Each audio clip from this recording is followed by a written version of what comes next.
I don't think it is an especially controversial opinion that Damon Hill is not one of Formula One's greats, his single world championship notwithstanding. Throughout his career, he was a steady racer who managed to get the job done, without ever setting the world alight. In the pantheon of single world champions, he is middle of the pack. Not a winner because of luck or circumstances. Rather a champion who won a straight battle with his teammate to claim his title.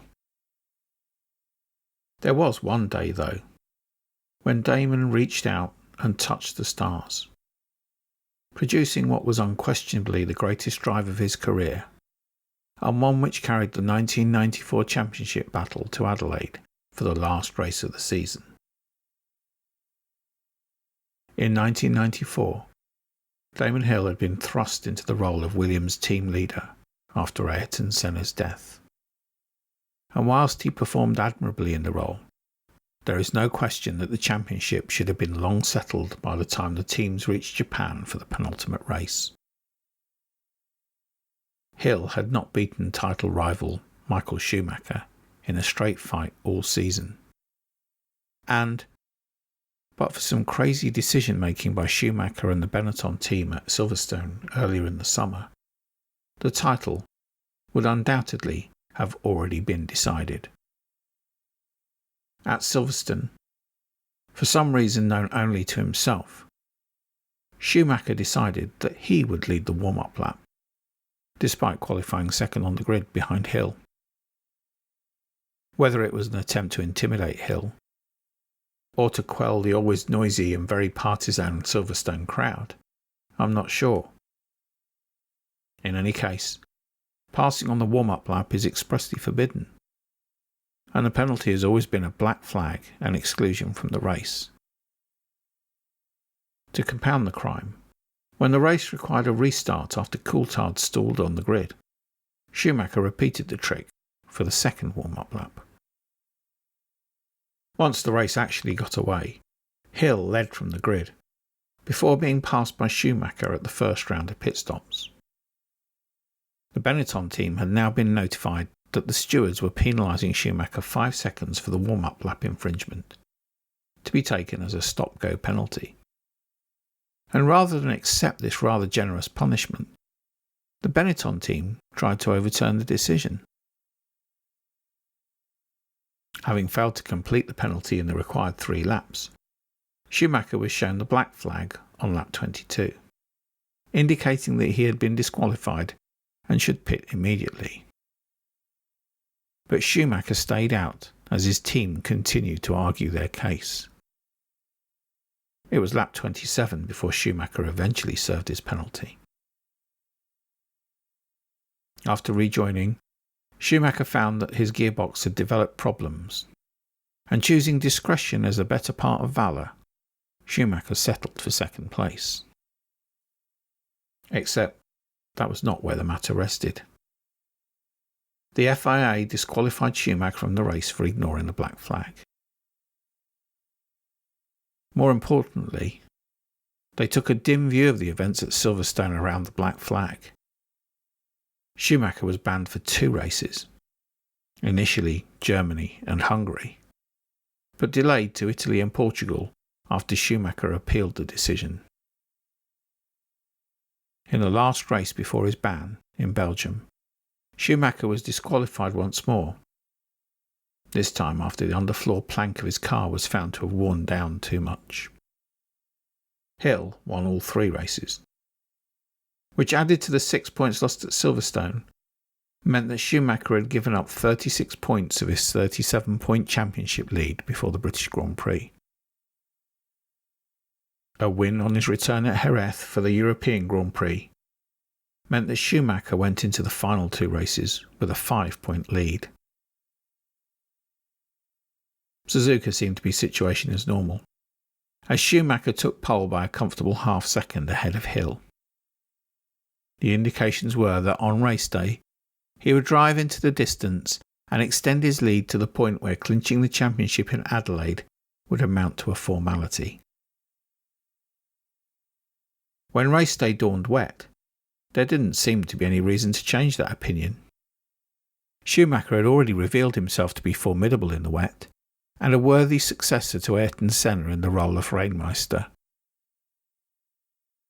Schumacher won the start, and for the first 3 laps led Hill, which was when the weather gods decided to spice things up a bit. Hail started falling, along with torrential rain, and even the wet weather tyres the cars were using weren't sufficient to prevent aquaplaning, and an accident involving Johnny Herbert, Ukyo Katayama and Taki Inui brought the safety car out. The safety car remained out for half a dozen laps as team managers and stewards argued over whether the race should be stopped. Racing resumed on lap 11, and Schumacher had the bit between his teeth, disappearing up the road and leaving Hill in his wake.